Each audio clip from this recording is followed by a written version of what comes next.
Atai. Tôi tên là nghỉ đây tôi này.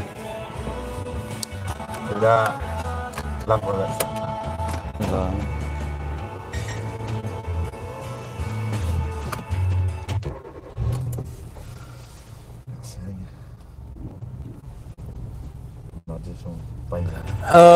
Lại là của tê ho, ulen nào tê ho.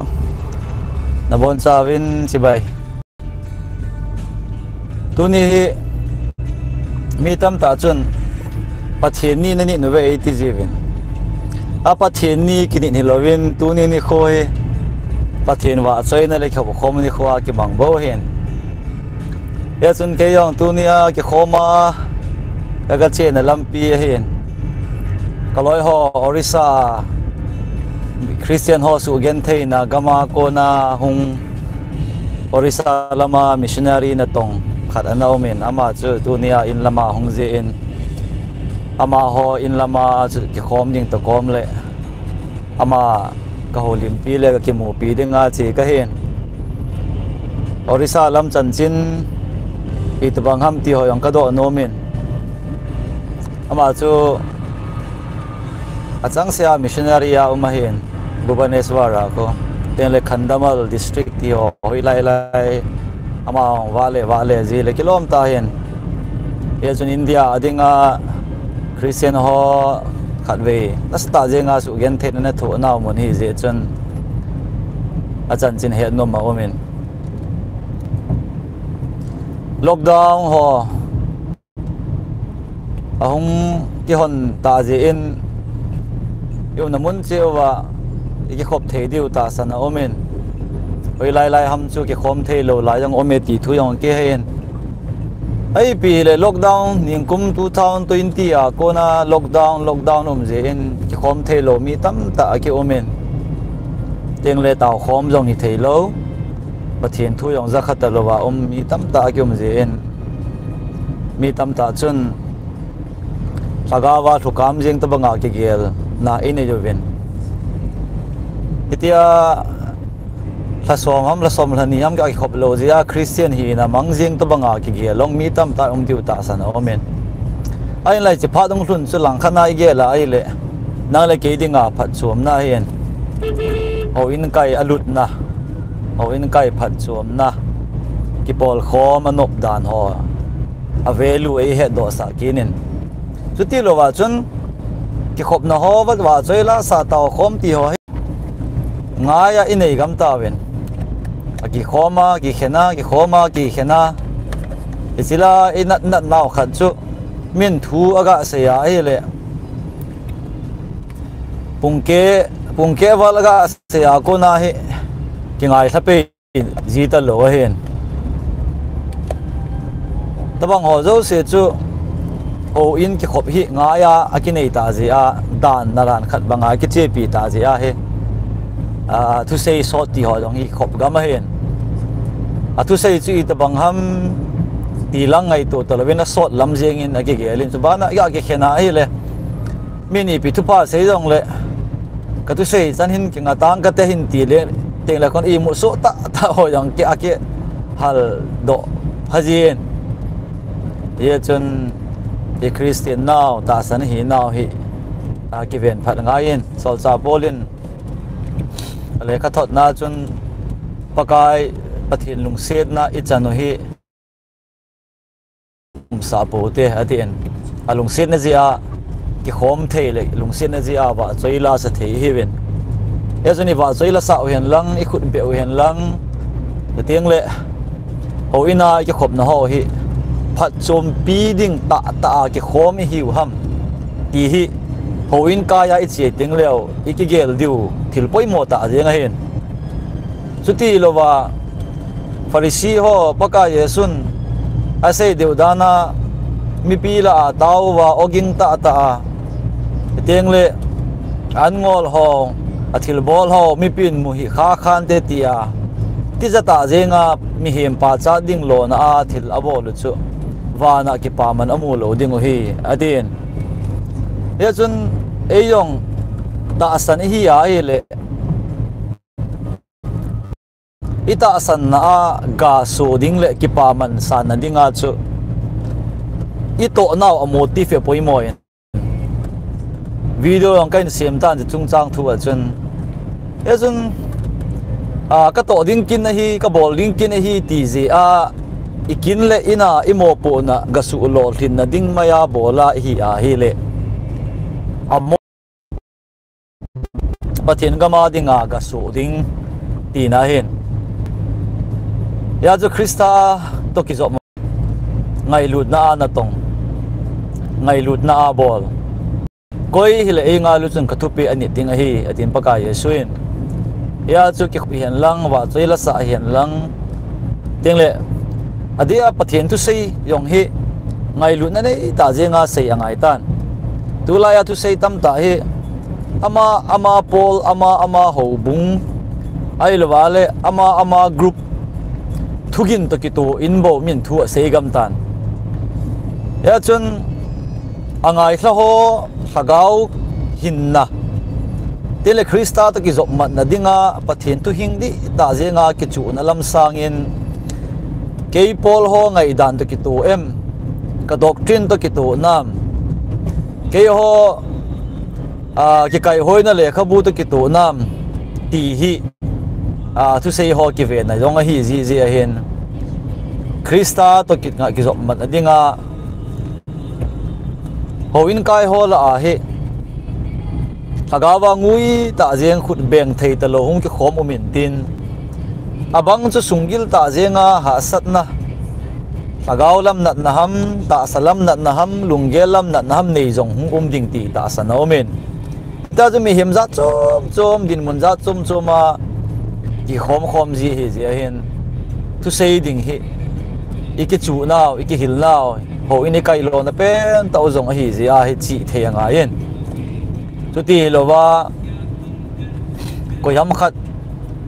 de na ding ham mai lo wa ai le ei man pha isa bang zenga itui pi lam lama chi zenga thui sei teng le hen ki khop na hi mi nun chom ta sangin ki khop hi khop lamin a che no men tu ni pathian ni hen zia chu ki khoma ga chil lampia mowa holim to koma khong kila a hen nang hon ki khop che dio ka ta sanin a ki khom ma hi le nom ta in ki pa ta in lim ta in a ki khom ding in dei sa na ka hin pe ven tua ke kom na lama hen hindila assamese la tela divasi tene bordola ti hoi ka sauven kala teng le tuita ta ke sa do ko ma men kala teng le tuit ki chu sa de ha boila ala je ka sa do ko ma men ai chun la lungthim ta je ngai sa hi le thu ki hetam pathian wa choina la hi je chuna no men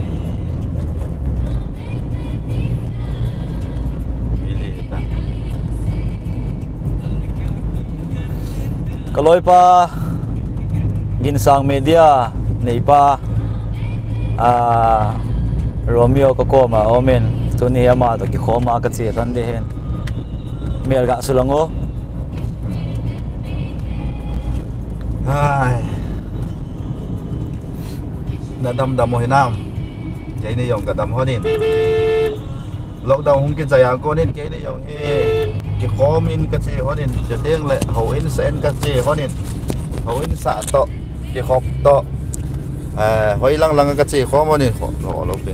ka che khom honin thế je chun phat he abisi le hengin phat ong thei lo live he iti banga live he ke ni jong live in bolding ka ti hon hen pastor pa chane la ko na he apostolic herald he ako na live in bolding ka ti hon hen la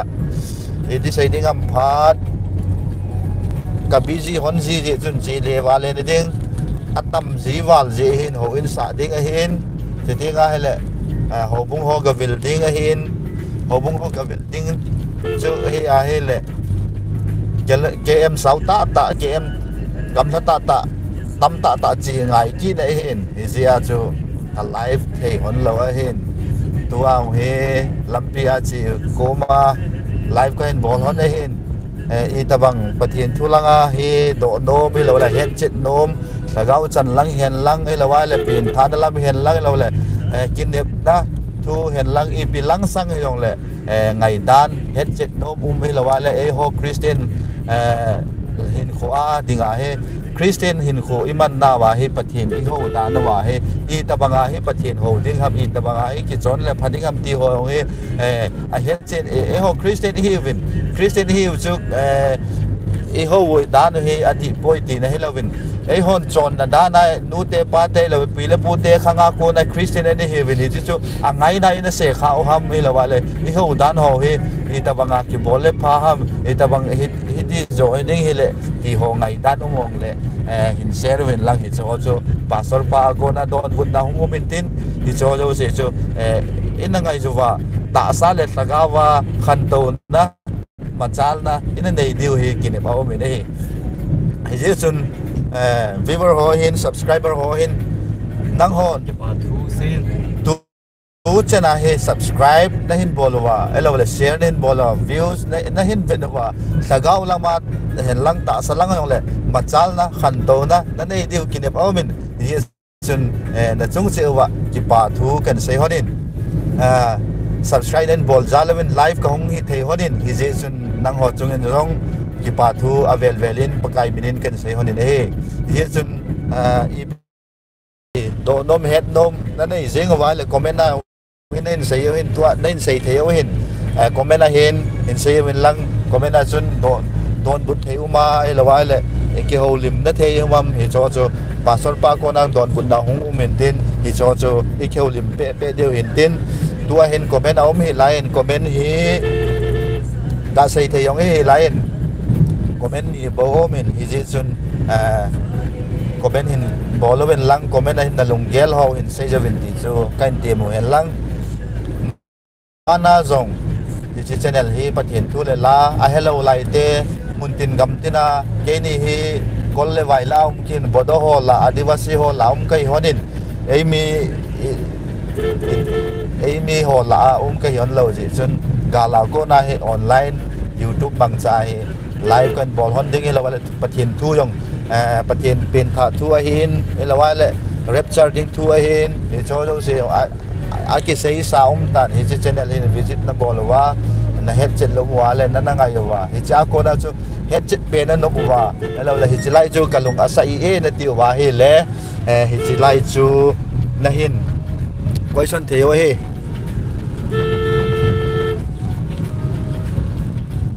dong wa na na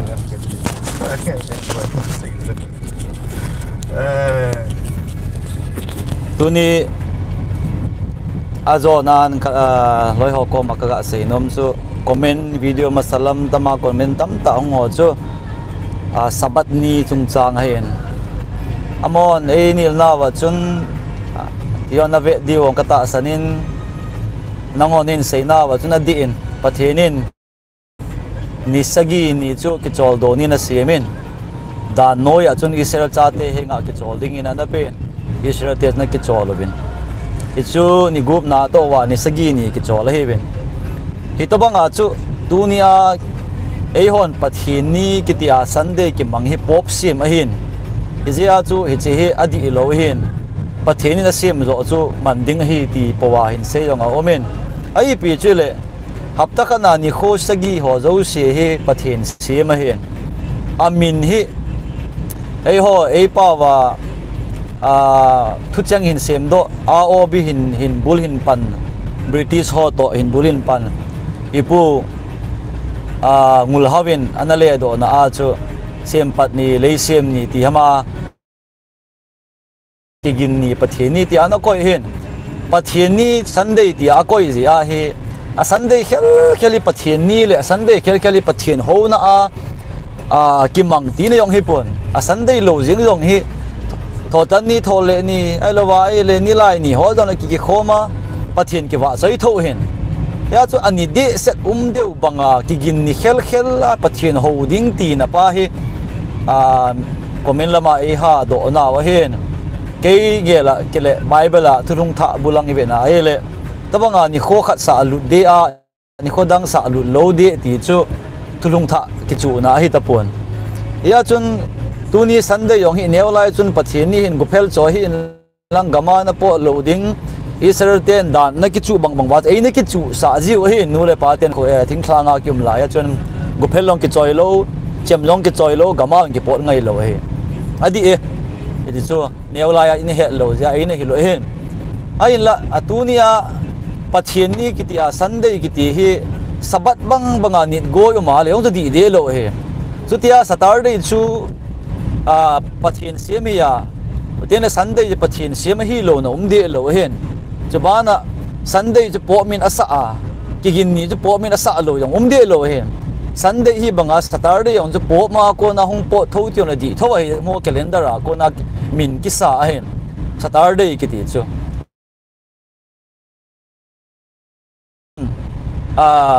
milim pathian ho na tho to ani khoi khat chai ong lo he min ama paganism ki chu na a ko na ama hon min asa do hi ji a chu ni kho khat idem dinga la bon cha dem dinga ma hen ye chung ka sei nom pen zo chu tu ni hi Sunday a hen Sunday ni a ki khop na ding ani kho ki ni hilovin ani kho a hi ima cha ma hi pon ani kho a mang cha a he pathian ni wa choi wa ho ni kai zo hen ye chu ani kho pathian ni ga hi ji a chu ni kho tang zo se sanga cha thien na ni kho dang sanga a lo pi na ni kho dang sanga pathianin asan de ni kho nge lo he ya jan pathian chu ho ten thu ta zon bung li a chun ya cha ho ten thu ta le thaka wa ho na ding chu zan hian lang sun hian lang jing ka hian lang I pini kho hi jong le pathianin asan thei do la I ho na pa je poimo zo he ani kho ina poimo pon ai la langkana ga se ding in Sunday ti chu national holiday he holiday ni a chu sun ten le ni thum ke ya koi ma chan I ma chana a to lo ji a chun ani kho hi ho bung mi te dinga ki khop khom na ding in a pha chomin hi chi mang cha a chi ke kai ho ya chi mang cha chu ho bung ki khop khoma he le a ki pung khom the mi ni ti a le hi chi dinga sam man ding a hin hi mang dung zu ya Christmas ni kho hian lang a Bible la lo ti ho jong a di e Christmas ni kho yong chu Bible la poi 25 mangovin ati de poi ai la leise na apaka Jesu Krista apingin apin ji a apin na he don dinga kum khana ni khadega aman ji pi set ma miti ale phaso ke yeng he ya chun holim na mai maya a sei che na be se hi lovin atuni ke khoma ka che to ke hana pathian ni a hen Sunday hen pathian ni til ei pa wa pathian ni ki ti hen ei pa wa pathian ni ya chu a sabat ni hi ti akaman hi lovin ki khop na a pathian wa chei khom dinga man thu kain sen ye jon ti holang sang ni kho thu hin ku thu hin boi lovin keima zo hin